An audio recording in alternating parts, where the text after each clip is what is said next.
This conference is being recorded. And good afternoon, TNT Super Fantastic Family. Today is Wednesday, Hump Day. Mike, March 1, 2017. Yours truly, Rayren98 here, working the controls. And we're going to let it do what it's going to do, as they say. Let it do what it's going to do. Where are we info-wise? Well, you know, the text told you, no new intel. And when I say that, I'm referencing things of significance, at least not coming my way. You had some of you had the belief that I don't know what that was last night, press conference or whatever that was the president did, whatever it's called. But anyway, there was a belief that a bomb was going to be dropped from that call, either directly or indirectly with coded words, and you'd be skipped to Malou to the bank this morning, which did not happen. But that's not a terrible thing. It just didn't happen. That's all. So some of that information was not on par. So what else do we have to talk about by way of new info? Banks are still excited, which is good that they are, because usually after about a day or two, they'll lose a little luster and excitement and kind of taper back down. But no, right up to last night and probably this morning, the general consensus is, hey, we're looking for this thing to pop, like any minute. It's kind of like when you're watching microwave popcorn, or even popcorn that's on the stove. You know, you can hear it popping, you see the lid jumping up and down, but it's not quite finished yet, and that's what we're waiting for, that finishing, if you will, where it pop, and it's all done and ready to go. So until then, we just continue to wait. Same thing as far as on the Iraq side, we were looking for information and have been hearing contradictory information coming from across the pond. So I'm trying to reconfirm, because things can change in a minute. And my last reporting was we had residents waiting for cards to be funded, activated, and supposedly on the new rate is what those cards were to be funded. Been hearing from our sources from the citizen level over there. They were reporting, okay, cards are funded, but not at a new rate, the same old program rate. But some other information went out last night, indicating the exact opposite. So it may have changed from when I had my report to when the report went out last night. So we're trying to reconfirm if it changed or if it stayed the same in regards to those cards being funded and at what rate. So I decided to go ahead and include it in the opening statements because I knew it was going to be a question. And we may not be here long enough to finally get around to that question being asked. So I just wanted to put that out there. That is a matter of, could things change in hours? Yes, they can. So it's possible that some things changed. We await confirmation on that. The Iraq Stock Exchange, a lot of hoopla and scuttlebutt about what that's going to mean today when it opened, and if a new rate was going to be attached to the currency for bond purchases, as well as the stock exchange itself, investing in the stock exchange. Still awaiting information on that. As far as international status, there's no question I'm 100% with the currency is international. Now, it may be at different stages of being international, but it's pretty much at that point. And most of what we're hearing now is just confirmation of stuff that we already knew from weeks past. So let me just go right here to the board. We'll entertain a few questions and keep on pushing on. Star Child says, Iraq supposedly issued a sovereign bond. There are rumors on key cards being international, which they are. The ISX stock exchange was supposed to open internationally. Did it? Yes, for the most part, because it sort of kind of already was, but there's another phase of it from understanding that was going to make the international application even more widespread. And Starchild's question continues, so what is it going to take before we can exchange dinar at the RI rate? I don't know what it's going to take for that to happen. So we just patiently wait for that to happen, because it is going to happen. And he continues on the last question, is there anywhere to exchange at more than a fraction of a penny per dinar? Not to my knowledge. I don't know of any places right now where that would be a reality. Oh, and here's the last part of the question. Or are the powers that be continuing to block Iraq so they can continue to block the RV? I don't know that to be factual. It could be Iraq's just moving at their own pace. I don't know. Rusty Nail says, should I quit my job and wait for the RV? Well, my first question to you, are you married? And if so, ask your spouse that. And I think you'll have the answer that you're looking for. But no, Rusty, you should not quit your job and wait for the RV.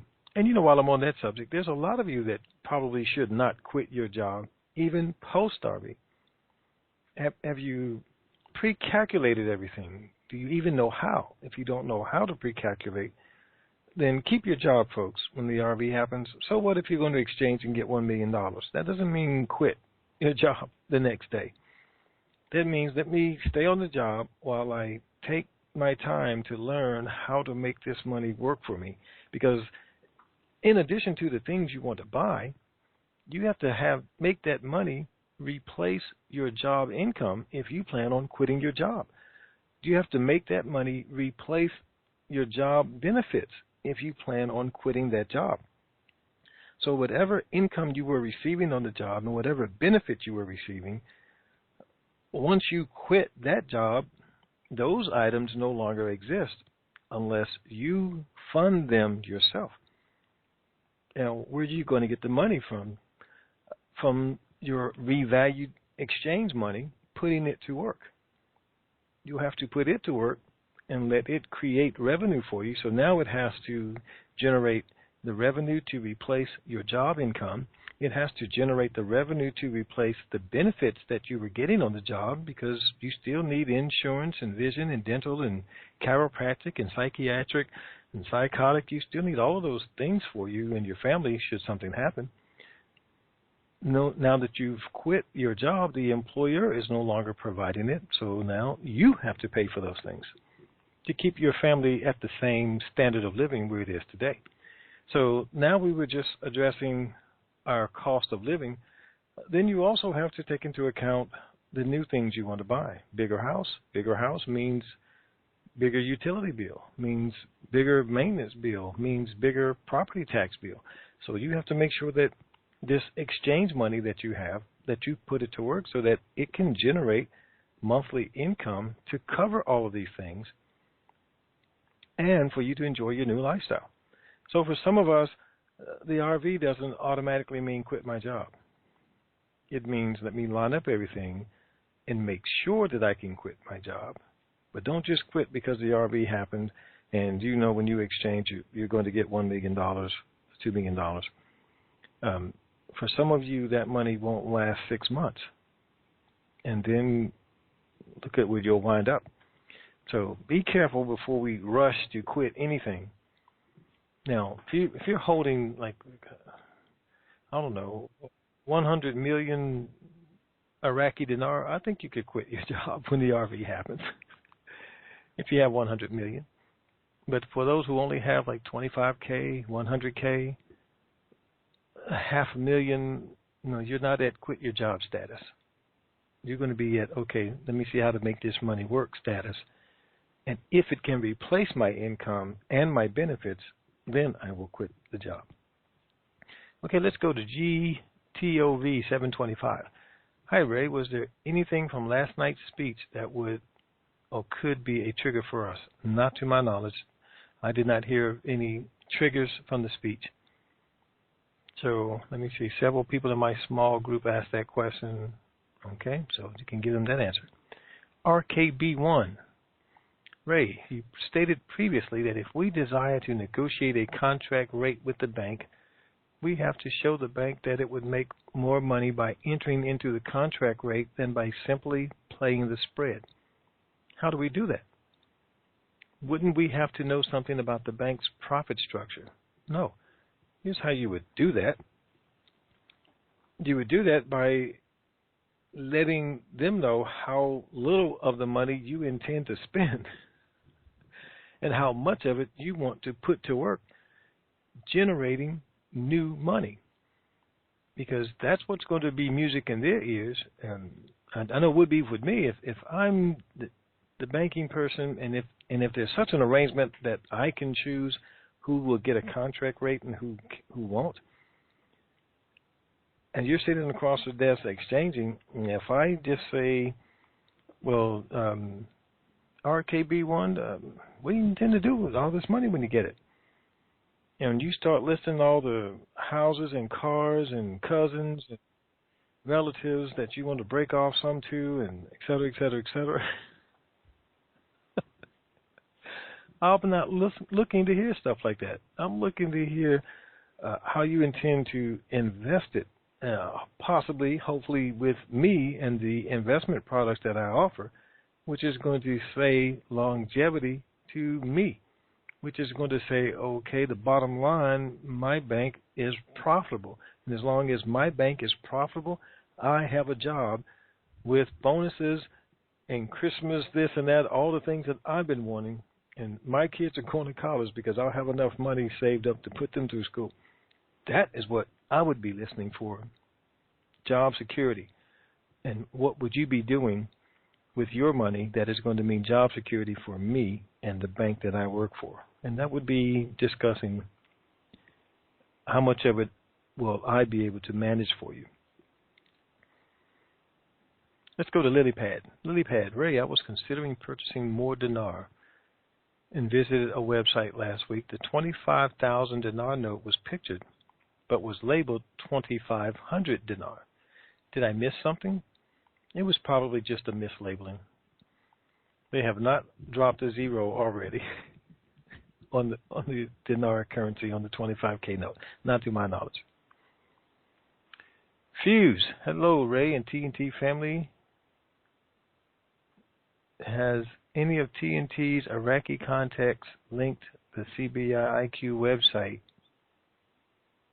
to the RIRV rate update delay? Well, I'm not understanding, not sure what question you're asking me. As far as they linked the website, linked it to what? To the RVRI.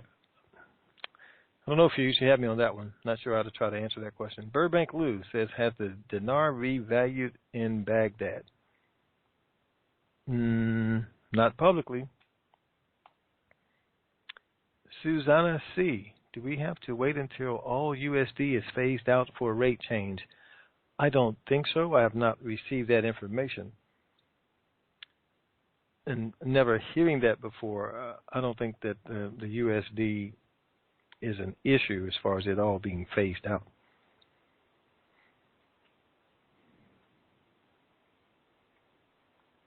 Okay, and Susanna C. also says, upon the RV and putting my money to work, are fixed annuity returns more than 6% on the horizon?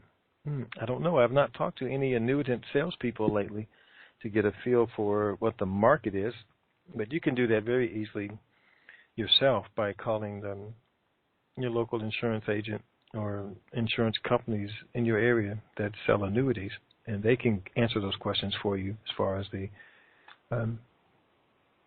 interest rate and any proposed new interest rate that may be forthcoming. Okay, let's see. Where are we? It's Hump Day, Mike, middle of the week. And 865. What is on your mind? Good afternoon, Ray. And middle of the week, sort of a kind of a refresher time frame here.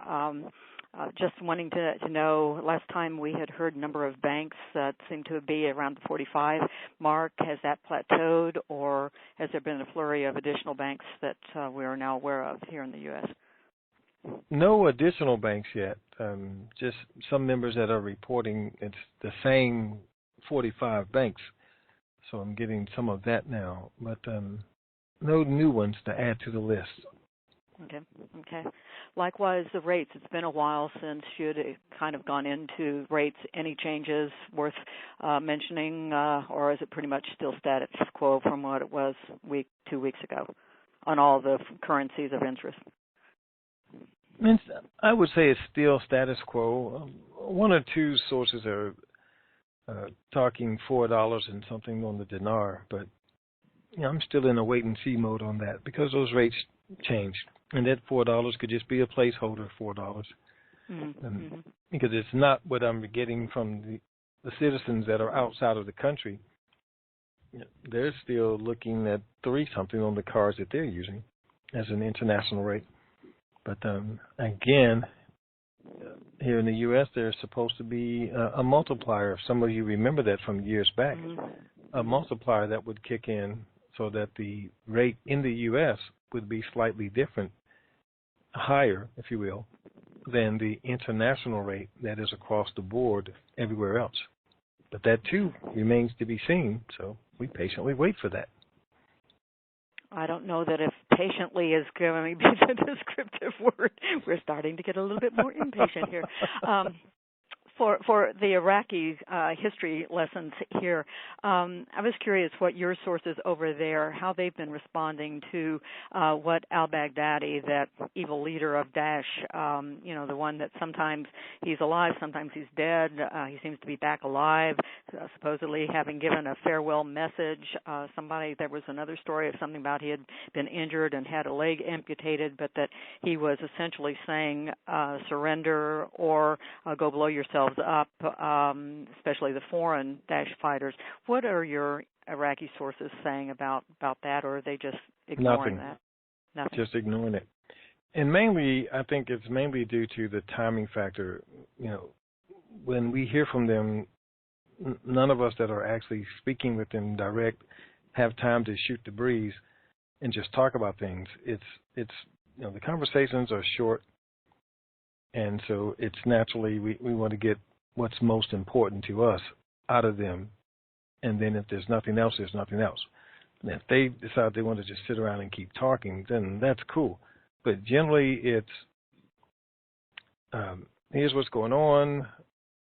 We get 1 or 2 questions in and got to go. They don't stay on the phones long and just hang out and have extensive conversations. So the juicy stuff for me is what we are after first and foremost. And most of the time, news-wise, they just say, don't believe the stuff in the news. It's not 100% accurate. And we understand that because sometimes that happens over here in the U.S. The news is not 100% accurate. And I'm not saying it's fake news by any means, but it's just not 100% accurate.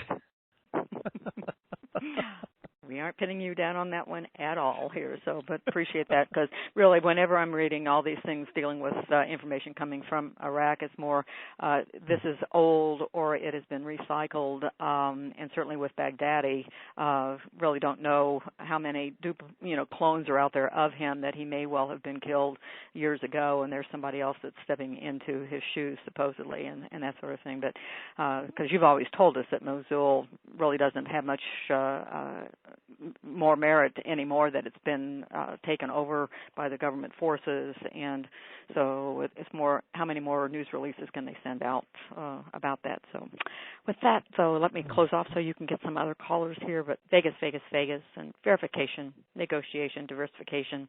Appreciate the fact that you reminded people what those letters stood for, and of course the 10-day post-RV TNT Super Fantastic Project. That's great. I mean, shoot, we're getting to the point now where it's going to be almost, St. Patrick's Day, that we can really have a green day in more ways than one.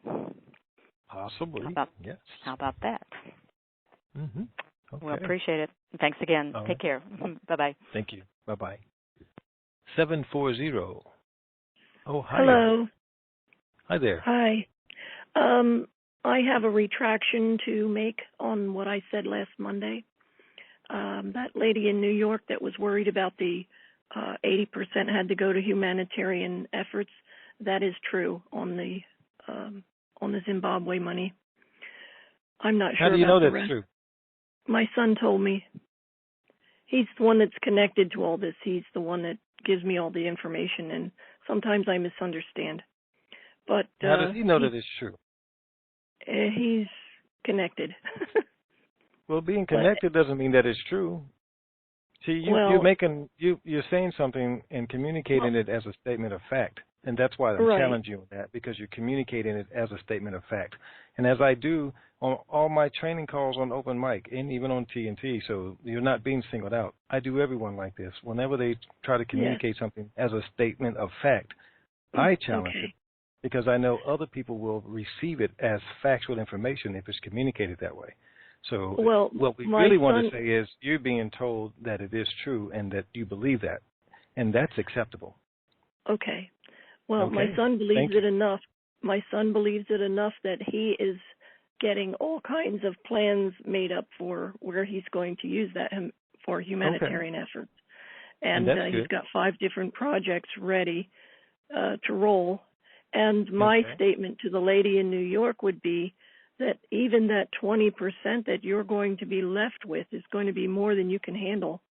And how do we know that? Because that's another statement that you're making, and we don't know that 20% would be more than a person could handle. Well, it's going to be a lot of money. Right, but that doesn't mean it's more than we could handle. And so we don't want to be making people think they're going to wind up with so much more money that they don't know what to do with, when a lot of our trained members do know what to do with it. I'm not being adversarial or argumentative, but at the same token, I have to direct this call the best way I see fit to direct it. And I understand. But thank you. But thank you for your thoughts. She seemed to be elderly, and I don't know her whole situation, but I am also elderly, and well, not totally elderly. I'm in 72, but anyway, I just feel that she shouldn't get too excited about it. Well, I feel that she should, because when people are excited, they seek out answers. But if someone's communicating something to them as a fact, then they don't seek out the answers because they accept it at fact. Yeah, I see what you mean. So I'm more of a, hey, get out there and get the truth. Find out the real information. Don't just accept it because we said it on a call.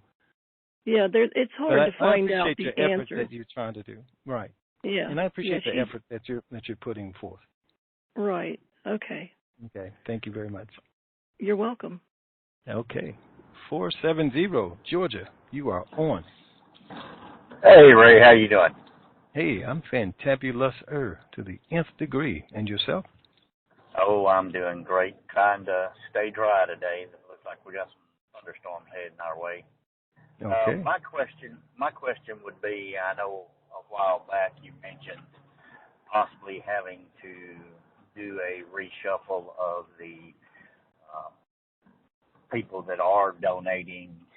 Is that still a possibility, or has that all been taken care of, or where are we at with that? It's strange you mentioned that, because when I said it, people stepped up. And so I said, oh, well, I don't need to do this. Just let it go. It was going to take care of itself. But then I looked at, okay, here it is, the 1st of March, And yes, some folks did step up in January when I brought it up and was thinking, well, no need to address it anymore. But I don't know now. Well, if this, I'm waiting for the RV like everyone else to just nip this thing in the bud. But if it doesn't, here we're going into the first. Friday will be the 3rd of March, so we definitely into the new month. Then I'll be looking at getting bills and everything taken care of next week. All right. So we'll see what happens. Hopefully, we won't need to consider that come Friday. Hopefully, everything will be well underway, and we'll be able to get everything taken care of that we need to. All right. You have a good day, Ray. All right. Thank you, sir. All right. Thank you. Bye-bye. 410, Maryland, you are on. Good afternoon, Ray. Thank you for taking my call, as usual. Hey. You mentioned some very positive things there in the opening statement, how the banks were excited. I'm just curious, with regards to some of your sources that are in the banking or some of the I guess the impact that or the feedback that you're receiving from them about the excitement of them being on ready, and when we have this start and stop, like, obviously when something comes up that we don't know about or you don't even get intel on, are they expressing anything to you on how they're feeling or their excitement or levels are changing or whatnot? I'm just curious. Oh, sure. Yes, they go through the emotional process just like we do, even though they don't have any skin in the game. It's just work for them. I remember a time when we had a guy that was working at the call center, and it was expressing frustration and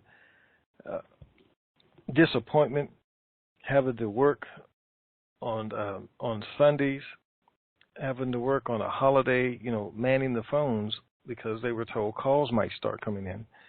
And we would say, what are you complaining for? You have a job. You're right. Getting paid. Yes, but I'm ready for this to be over with. I'm tired of this, and even though they're getting paid. And even to this day, some of the banking people, they go through those emotional challenges of, I'm ready for this to be over, even though they're not exchanging. It's a human thing that a lot of us experience, even though all of us aren't looking to be millionaires from the process. But when something just keeps lingering and, okay, it's happening, it's about to happen, oh, no, it didn't happen, you go through those emotional challenges of, I'm just ready for this to end now. And yeah. It's interesting you say that. One of my fellow currency holder friends who's involved and listens to the call, every once in a while I give him feedback on calls, and he mentioned that he reached out to someone and he brought up about foreign currency and just having a conversation in general, and he mentioned to the teller or whomever he was speaking with, and he told me that the person said, well, yeah, we've been told that they're going to revalue certain currencies, but it hasn't come to fruition yet, but we've been dealing with this for years now. So we're waiting. He actually said to him that we're waiting for this to come to an end as well. So it was just kind of ironic that kind of came up. Right.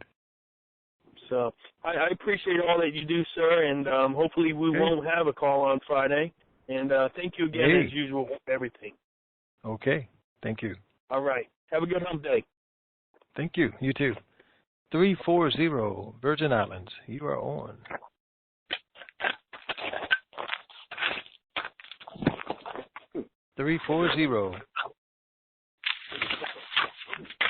Okay, they're busy doing something. So that takes me to 972, Texas. You are on. Good afternoon, Ray. Greetings. How are you? Hey. All right. Ray, answer this for me. When they say they're going to drop the 3 zeros from the nominal value, but the value of the dinar will stay the same, what is that saying?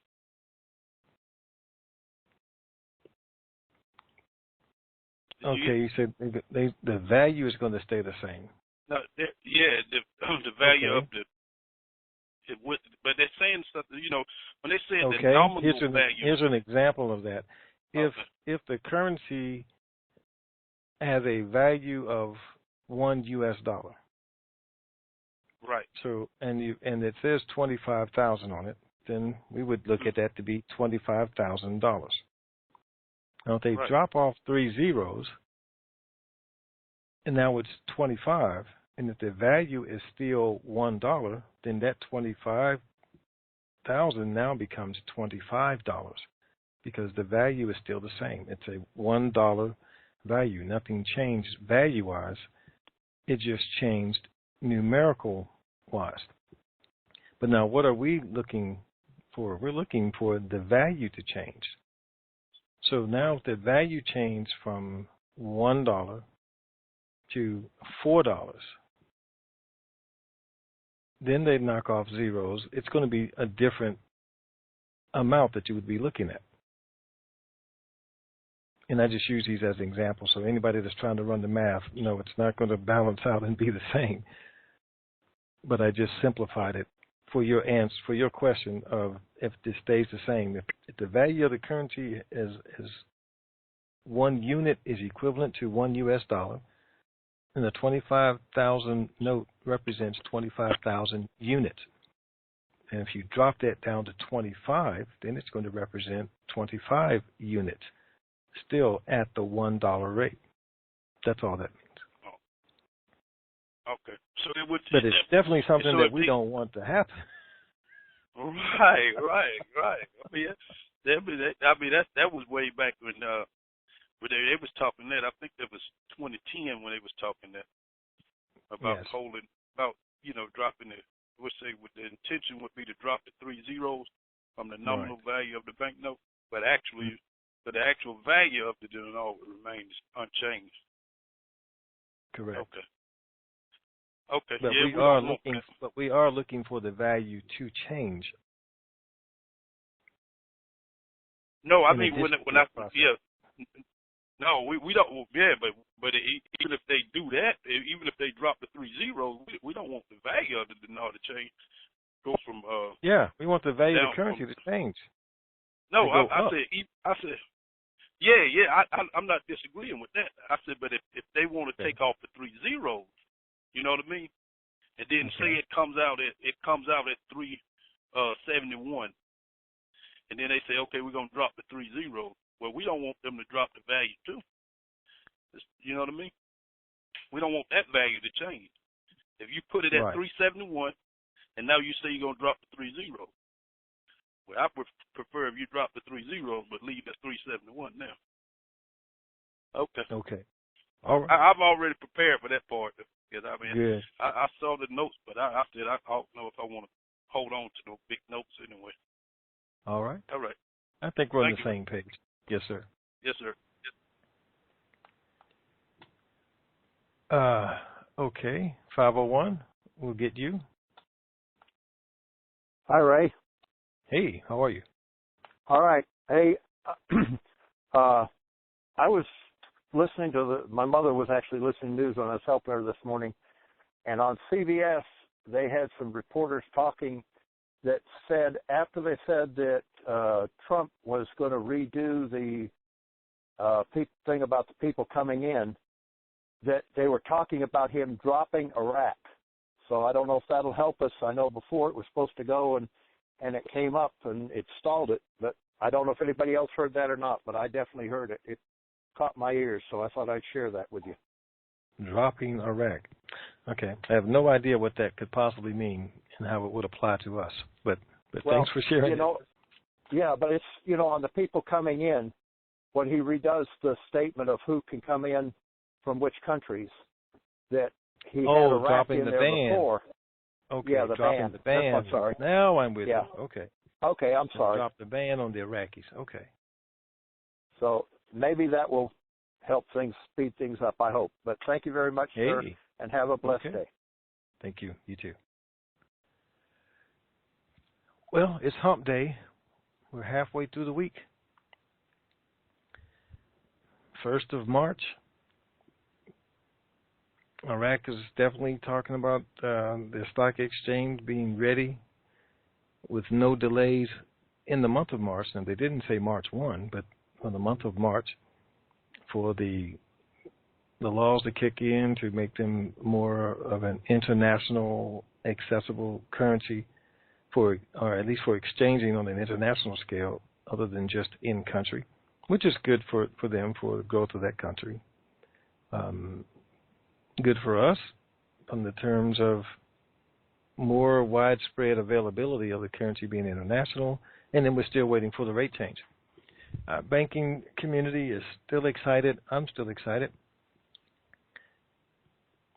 We don't have a new target window to say by such and such because everything looks to be on an even keel with any minute something could develop and change in the system and show up. So all we can do between now and then is wait.